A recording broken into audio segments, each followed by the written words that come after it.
Book one, and these are in no particular order. There's no order or anything about it. This was The Enemy. Now, I love The Enemy from the beginning. I'm a big fan of the zombie genre in general, and I just loved the idea that you could get a teenage book which was full of zombies and people being eviscerated and long scenes in Waitrose, because that's where I spend a lot of my time. But beyond that, it's actually a really, really well-written, interesting, fascinating book full of character, just explored through action-adventure, and is a great read. Really loved it. Zizu called us Halo. I am a big fan of the classical world, and I thought it was a terrific book which explored both the classical world itself, and I do know a lot about it in a geeky way, and I could see that the writing team behind it absolutely knew what they were doing with the classical world. It's absolutely fantastic. You know, gods, the classics, Greece, great story, great plot, wonderful characters, interesting themes about growing up, identity, boys and girls, all sorts of stuff. A really great read. Sarah Manning's Nobody's Girl. To be honest, it's not a genre that I would choose to read for pleasure. And I kind of picked it up and thought, I don't know about this, but loved it. Absolutely loved it. Fantastic book. Really interesting, great characters about a teenage girl. And the whole bit at the beginning with the friends inviting her for a holiday, I'm thinking, no, don't go, don't go. But it was great, really, really good read, and of a very, very high standard. I think, you know, it had all the great qualities of a book that is gripping to read, but explores kind of character and a really interesting situation in someone's life, a point of change and transformation, which is what teenage books should do.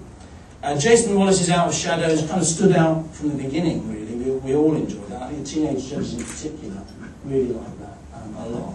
I suppose you could call it an issue book in some ways, because it tackles some really, really difficult, complex issues. And it did make me feel very uncomfortable at times, because it's about white attitudes in a recently independent Zimbabwe, and the whole thing about, you know, racial attitudes between different groups. But it's kind of like a growing up story in a boarding school, so it had all those boarding school things about it as well. Fantastic scenes, really complex, interesting characters, and as a debut as well, first novel, I thought it was a remarkable achievement, wonderful achievement. Marcus Cedric's Revolver, we all really, really enjoyed. I mean, I've been a fan of Marcus's work since he sent me a short story for an anthology I was editing, which I sent back to him and said, you should turn this into a novel, and he wrote Floodland based on that. And I think he's a really, really seriously good writer. His prose is terrific. I think his prose stands in comparison with almost anybody working in adult literary fiction at the moment. Great ideas, really interesting, beautifully plotted, very slim. Story of a boy with a dilemma, and it's about violence, and it's resolved in a really interesting way. What more can you want from a book? I'm sorry Marcus can't be here today.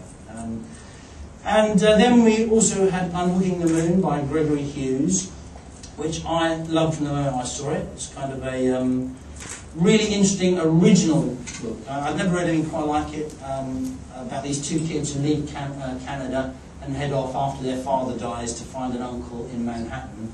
It's a fantastically interesting character. It's a road trip movie.